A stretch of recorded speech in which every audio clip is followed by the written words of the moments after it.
சட்டக்கடை நேயர்கள் அனைவருக்கும் வணக்கம். நாம் பார்க்கக்கூடிய சட்ட தலைப்பு என்னன்னு பார்த்தீங்கன்னா, வருவாய்த்துறை ஆவணங்களில் ஒன்றான அடங்கலை பற்றி தானே பார்க்க போகிறோம். பொதுவாக எல்லாருக்கும் பட்டானா என்னன்னு தெரிஞ்சிருக்கும். இப்போ அடங்கல்னா என்னன்னு பார்ப்போம். அடங்கல்ன்றது வேற ஒன்றும் இல்லை, பயிர்களை பற்றி ஆய்வு செய்து ஒரு பதிவேட்டில் ஏற்றுவது தான். அந்த பதிவேட்டிற்கு பேர் தான் அடங்கல் கணக்குன்னு சொல்லுவோம். அதாவது ஒரு கிராமத்தில் ஒரு சர்வே நம்பரில் ஒரு பயிர் நட்டுருக்காங்கன்னா அந்த பயிரோட பேர் என்ன, அது எப்போ நட்டாங்க, அது எப்போ அறுவடை பண்ணுறாங்க அப்படின்னு டீட்டெயிலாக இருக்கும். அந்த பயிர் எந்த சர்வே நம்பரில் இருக்குது, அந்த சர்வே நம்பருக்கு உண்டான பட்டா என்ன, அந்த பட்டா யார் பேரில் இருக்குது, அதுக்கு ஓனர் யார் அப்படின்றதெல்லாம் மென்ஷன் பண்ணியிருக்கோம். ஸோ இது போக இது இன்னொரு அடிஷ்னல் என்னன்னு கேட்டிங்கன்னா, அது வருடம் அது அப்டேட் ஆகிக்கிட்டே இருக்கும்.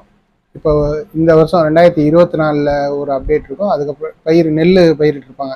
அடுத்த வருஷம் சோளம் பயிரிடலாம், அதுக்கப்புறம் கம்பு. இந்த மாதிரி ஒரு வருஷத்துக்கு வருஷம் என்ன ஆகுதுன்னா அப்டேட் ஆகிக்கிட்டே இருக்கும். இதுதாங்க அடங்கல் கணக்கு. தெரிஞ்சுக்கங்க சட்டத்தை. நன்றி.